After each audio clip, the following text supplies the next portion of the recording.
तो दिल्ली में जो है वो रुझान आने अब शुरू हो चुके हैं। मतगणना को लगभग 15 मिनट का वक्त गुजर चुका है और आपको टैली के जरिए हम लगातार दिखा रहे हैं। देखिए, पहले रुझान में बीजेपी को बढ़त मिलती हुई यहाँ पे नजर आ रही है। 70 में से 8 सीटों के रुझान जो है अब तक सामने आए हैं, जिसमें से बीजेपी 6 के साथ यहां पर बढ़त बनाई हुई नजर आ रही है। वहीं आम आदमी पार्टी 2 सीटों के साथ यहां पर बढ़त बनाई हुई बिल्कुल सीधे तौर पर आपको टैली के जरिए हम दिखा भी रहे हैं कि कहां पर कितनी बढ़त जो है वो लगातार रुझान। अभी हालांकि ये रुझान है, नतीजे नहीं हैं। तो बीजेपी को 6 सीटों पर यहां पर बढ़त मिलती हुई नजर आ रही है। लगातार पल पल का अपडेट जनसत्ता आप तक पहुंचा रहा है। लगातार रुझानों में जो अपडेट हो रहा है वो हम आपको बता रहे हैं। देखिए, कांग्रेस भी 1 सीट पर रुझान में आगे बढ़ती हुई नजर आ रही है। तो पहला रुझान जो है अब सामने आता हुआ धीरे धीरे तस्वीरें जो है वो सामने साफ होती हुई नजर आ रही है। तस्वीरों के जरिए हम आपको यह भी दिखा रहे हैं कि देखिए, पोलिंग स्टेशन पर किस तरीके से सभी कार्यकर्ताओं की कतारें जो है वो भी अब लगनी शुरू हो चुकी है। वहीं पहला रुझान जो है वो लगातार सामने आ रहा है। बीजेपी बढ़त बनाती हुई नजर आ रही है। आम आदमी पार्टी 2 सीटों के साथ,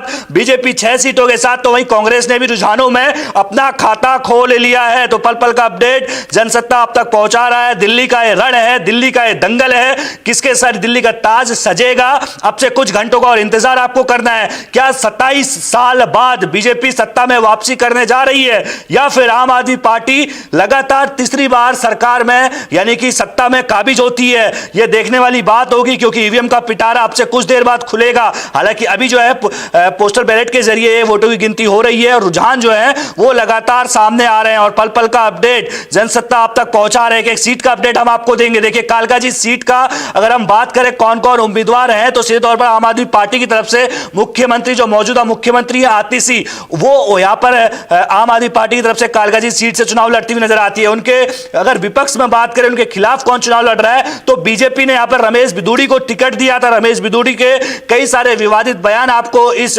पूरे चुनाव प्रचार के दौरान सुनने को मिले भी होंगे, जिसके सीधे तौर पर आतिशी पर उन्होंने तीखे हमले बोले थे। कई कुछ मतलब प्रचार के दौरान बहुत कुछ देखने को मिला था। लेकिन आज उन सब से हटकर नतीजों का दिन है, मतगणना का दिन है और सीधे सीधे जो है वो तस्वीरें अब साफ होने लगी है। पहला रुझान जो है, अब कुछ बयान भी सामने आ रहे हैं, बयान आपको सुनाते हैं। लेकिन जनता जानती है कि अरविंद केजरीवाल जी ने जनता के हक की लड़ाई लड़ी और इसीलिए उन्होंने उनका समर्थन दिया।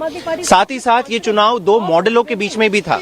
एक तरफ आम आदमी पार्टी का मॉडल था, जहां पे दिल्ली के लोगों का पैसा उनके ऊपर खर्च करो, शिक्षा पे, स्वास्थ्य पे, बिजली पानी पे, और दूसरी तरफ भाजपा का मॉडल था कि जनता से पैसा तो लो लेकिन अपने बड़े बड़े उद्योगपति के कर्ज माफ करो। तो ये जनता को पसंद नहीं आया।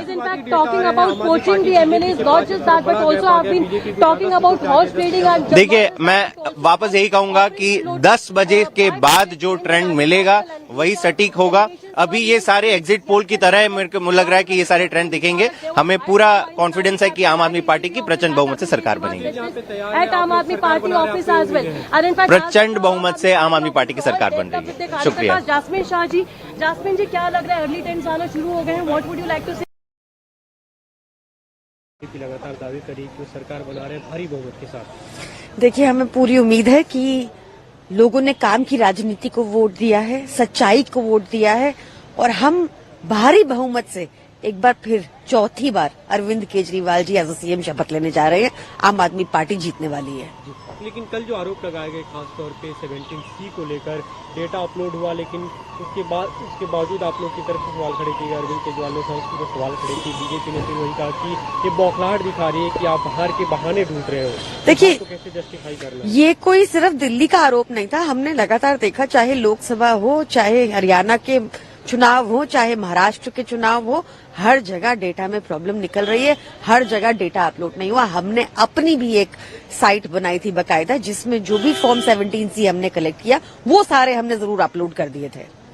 अभी जैसे परिणाम जो भी आता है, संदीप दीक्षित ने कहा कि गठबंधन के जो सवाल होते हैं उस पर पार्टी आलाकमान विचार कर सकता है। क्या आम आदमी पार्टी इसके लिए तैयार है कि अगर पूर्ण बहुमत नहीं मिलता है तो क्या गठबंधन का परिणाम दिल्ली में देख सकते हैं? देखिए, मुझे लगता है कि भाजपा और कांग्रेस मिलकर दिल्ली का चुनाव लड़ी है और दिल्ली की जनता ने उन दोनों को